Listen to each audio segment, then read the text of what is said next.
ಇಂದು ಬಹಳ ವಿಶೇಷವಾಗಿ ಕನ್ನಡ ಸೇನೆ ಕರ್ನಾಟಕ ಮಂಡ್ಯ ಜಿಲ್ಲಾ ಘಟಕದಿಂದ ಪತ್ರಿಕಾಗೋಷ್ಠಿಯಲ್ಲಿ ನಮ್ಮ ಶ್ರೀಮತಿ ಸೌಭಾಗ್ಯ ಶಿವಲಿಂಗ್ ಅವರಿದ್ದಾರೆ. ರಾಜ್ಯ ಸಂಚಾಲಕರಾದಂಥ ಶ್ರೀಮತಿ ಮಂಡ್ಯ ಜಿಲ್ಲಾ ಕಾರ್ಯಾಧ್ಯಕ್ಷರಾದಂಥ ಶ್ರೀಯುತ ಬೆಟ್ಟಳ್ಳಿ ಮಂಜುನಾಥ್ ಅವರಿದ್ದಾರೆ. ನಮ್ಮ ಮಂಡ್ಯ ಜಿಲ್ಲೆಯಲ್ಲಿ ಅದರಲ್ಲೂ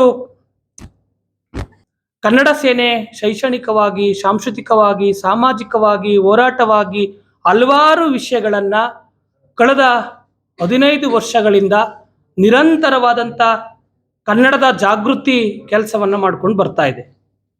ಪ್ರಸ್ತುತ ವಿಷಯಗಳಲ್ಲಿ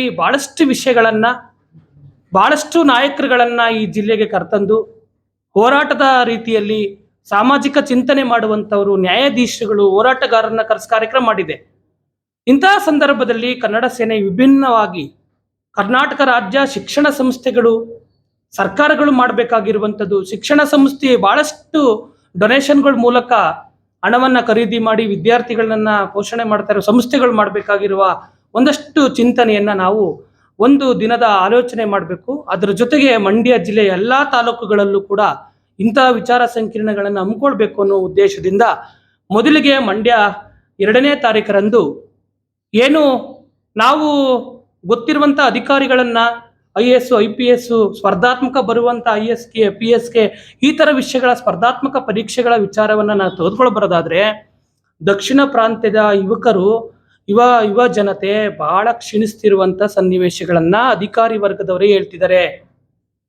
ನಾವು ಅಧಿಕಾರಿಗಳು ಏನಾದರೂ ಇಂಥ ಉನ್ನತ ಹುದ್ದೆಗಳಿಗೆ ಹೋದಂಥ ಸಂದರ್ಭದಲ್ಲಿ ಕೃಷಿಕರ ಸಮಾಜದಲ್ಲಿ ಹುಟ್ಟಂತ ರೈತರ ಮಕ್ಕಳು ಹೋದ್ರೆ ನಿಜವಾಗ್ಲೂ ಕೃಷಿಕರ ಬದುಕು ಹಸನವಾಗ್ತದೆ ಎನ್ನುವಂತ ಒಂದು ಗುರಿ ನಮ್ಮದಾಗಿದೆ. ಸರ್ಕಾರ ಎಚ್ಚೆತ್ಕೋಬೇಕಾಗಿದೆ, ಉನ್ನತ ಶಿಕ್ಷಣ ಇಲಾಖೆ ಎಚ್ಚೆತ್ಕೊಳ್ಬೇಕಾಗಿದೆ, ಶಿಕ್ಷಣ ಇಲಾಖೆಗಳು ಎಚ್ಚೆತ್ಕೋಬೇಕಾಗಿದೆ.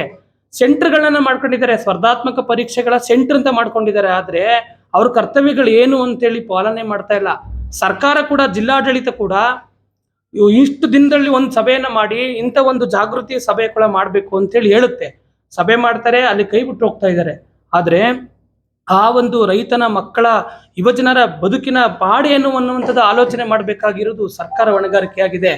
ಮೂಲಭೂತ ಸೌಕರ್ಯ ಕೊಡಬೇಕಾಗಿರುವ ಸರ್ಕಾರಗಳು ಎಲ್ಲೋ ಒಂದ್ ಕಡೆ ಯುವಜನರಿಗೆ ಪ್ರೋತ್ಸಾಹ ನೀಡುವುದರಲ್ಲಿ ಹಿಂದೆ ಬೀಳ್ತಾ ಇದೆ.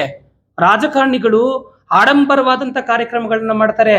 ನಿಜವಾಗ್ಲೂ ಶೈಕ್ಷಣಿಕವಾಗಿ ಇಂಥ ಒಂದು ಎಕ್ಸಾಮನ್ನು ತಗೊಳ್ಕೋವಂಥ, ಇಂಥ ಹುದ್ದೆಗೆ ಪ್ರಯತ್ನಿಸುವಂಥ ಮಕ್ಕಳನ್ನ ನಾವು ಪ್ರೋತ್ಸಾಹ ನೀಡಬೇಕು ಅಂತೇಳಿ ರಾಜ್ಯ ಸಂಘಟನೆಯ ಕಾರ್ಯಕಾರಿಣಿ ಸಭೆಯಲ್ಲೂ ಕೂಡ ಒಂದು ಚರ್ಚೆಯನ್ನು ಮಾಡಿ ಎಲ್ಲ ಜಿಲ್ಲೆಗಳಲ್ಲೂ ಇಂತಹ ಒಂದು ಶೈಕ್ಷಣಿಕವಾದಂಥ ಶಿಕ್ಷಣಕ್ಕೆ ಒತ್ತು ಕೊಡುವಂಥದ್ದು, ಕೈಲಾದಂಥ ಸಹಾಯ ಕೂಡ ನಾವುಗಳು ಕೂಡ ಆ ವಿದ್ಯಾರ್ಥಿಗಳಿಗೆ ಮಾಡುವ ಒಂದಷ್ಟು ಸಣ್ಣ ಪ್ರಯತ್ನವನ್ನ, ಅದರೊಟ್ಟಿಗೆ ನಮಗೆ ಗೊತ್ತಿರುವಂಥ ಉದ್ಯಮಿಗಳು, ರಾಜಕಾರಣಿಗಳನ್ನ ಅವ್ರಿಗೆ ಸಹಾಯ ಮಾಡಿಸುವ ಕೆಲಸವನ್ನ ನಾವು ಮಾಡಬೇಕು ಅನ್ನುವಂಥ ಒಂದು ದೂರದೃಷ್ಟಿಯ ಆಲೋಚನೆ ಇಟ್ಕೊಂಡು ಈ ಒಂದು ಕಾರ್ಯಕ್ರಮ ಆಯೋಜನೆ ಮಾಡಿದ್ದೇವೆ. ಮೊದಲಿಗೆ ನಾವು ಬಹಳ ವಿಶೇಷವಾಗಿ ಮಂಡ್ಯ ಜಿಲ್ಲಾಧಿಕಾರಿಗಳನ್ನ ನೋಡಿದಾಗ ಬಹಳ ವಿಶೇಷವಾದಂಥ ವ್ಯಕ್ತಿಯಾಗಿ ನಮ್ಗೆ ಕಾಣ್ ಬರ್ತಾರೆ. ಅವರು IAS, IPS ಅವರು ಮಾಮೂಲಿ ವ್ಯಕ್ತಿಯಾಗಿ ಬಂದ್ಬಿಟ್ರೆ ಅವ್ರು IAS ಅಧಿಕಾರಿ ಅಂತಾನೆ ಗೊತ್ತಾಗಲ್ಲ. ಅಂತ ಸಾಮಾನ್ಯರು ಕೂಡ ಅಂತ ಹುದ್ದೆಗಳನ್ನ ಪಡ್ಕೋಬಹುದು ಅಂತ ತೋರಿಸ್ಕೊಂಡಂತ ಹಲವಾರು ಮಹಾನ್ ನಾಯಕರು ಕುಮಾರಸ್ವಾಮಿ ಸ್ಥಾನ ಸೇರ್ಕೋತಾರೆ. ಹಾಗಾಗಿ ಆ ಒಂದು ವಿಷಯದ ಬಗ್ಗೆ ಗಂಭೀರವಾಗಿ ಆಲೋಚನೆ ಆಗ್ಬೇಕು ಅಂತೇಳಿ ಅವರು ನಡೆದ ಬಂದ ದಾರಿಯ ವಿಷಯಗಳ ಬಗ್ಗೆ ಆಲೋಚನೆ ಮಾಡೋದಕ್ಕೆ ಅವರನ್ನೇ ಉದ್ಘಾಟನೆ ಕರೆದಿದ್ದೇವೆ. ಕುಮಾರಸ್ವಾಮಿ ಅವರಿಗೆ ಗುರುಗಳಾಗಿರುವಂತ ನಮ್ಮ ಮಂಡ್ಯ ಜಿಲ್ಲೆಯವರೇ ಹೇಮಚಂದ್ರ, ಪ್ರಸ್ತುತ ಮೈಸೂರು ಮಹಾರಾಣಿ ಕಾಲೇಜಿನ ಏನು ಭೂಗೋಳಶಾಸ್ತ್ರ ಸ್ನಾತಕೋತ್ತರ ವಿಭಾಗದ ಮುಖ್ಯಸ್ಥರಾಗಿ ಕೆಲಸ ನಿರ್ವಹಿಸ್ತಿದ್ದಾರೆ. ಅವರ ವ್ಯಾಪ್ತಿ ಒಳಗಡೆ ಸುಮಾರು 40-50 ಜನ ಇವತ್ತು IAS, IPS ಸ್ಪರ್ಧಾತ್ಮಕ ಪರೀಕ್ಷೆಗಳು ಬರುವಂಥ ಹುದ್ದೆಯನ್ನು ಪಡ್ಕೊಂಡಿದ್ದಾರೆ. ಆ ಹುದ್ದೆಯನ್ನು ಪಡ್ಕೊಂಡಿರುವಂಥ ವ್ಯಕ್ತಿಯನ್ನೇ ನಾವು ಈ ಒಂದು ಕಾರ್ಯಕ್ರಮದ ಪ್ರಧಾನ ವಿಚಾರ ಮಂಡನೆ ಮಾಡೋದಕ್ಕೆ ಅವ್ರು ಬರಬೇಕು ಅಂತೇಳಿ ಕೇಳ್ಕೊಂಡಾಗ ಬಹಳ ವಿಶೇಷವಾಗಿ ಅವರು ನನ್ನೊಂದು ಪ್ರಶ್ನೆ ಕೇಳಿದ್ರು. ಸರ್ಕಾರಕ್ಕೆ, ಸಂಸ್ಥೆಗಳಿಗೆ ಇಲ್ಲದೆ ಇರುವಂಥ ಆಲೋಚನೆ ಸಂಘಟನೆಗೆ ಹೆಂಗೆ ಬಂತು ಈ ನೆನಪು, ನಿಜವಾಗ್ಲೂ ಹೆಮ್ಮೆ ಪಡಬೇಕಾದ ವಿಷಯ ಅಂತ ಹೇಳಿದ್ರು. ನಾನು ಅವರು ಕುಲಪತಿಗಳು ಅವ್ರ ಪಕ್ಕದಲ್ಲಿ ಕೂತಿದ್ದಂಥವ್ರು ಕೂಡ ನಾನು ಬರ್ತೀನಿ ಅಂತಿದ್ರು. ಹಾಗಾಗಿ ಈ ಒಂದು ಆಲೋಚನೆ ಅವತ್ತಿನ ವಿಚಾರ ಮಂಡನೆಗೆ ನಾವು ಹೇಮಚಂದ್ರ ಅವ್ರನ್ನ ಕರೆದಿದ್ದೇವೆ. ಸಮಾರಂಭದ ಅಧ್ಯಕ್ಷತೆಯನ್ನು ಇಡೀ ರಾಜ್ಯ ಎಲ್ಲ ಜಿಲ್ಲೆಗಳಿಗೂ ಆದೇಶ ಮಾಡಬೇಕಾಗಿರುವ ನಮ್ಮ ಸಂಘಟನೆಯ ರಾಜ್ಯಾಧ್ಯಕ್ಷರು KR ಕುಮಾರ್ ಅವರಿದ್ದಾರೆ.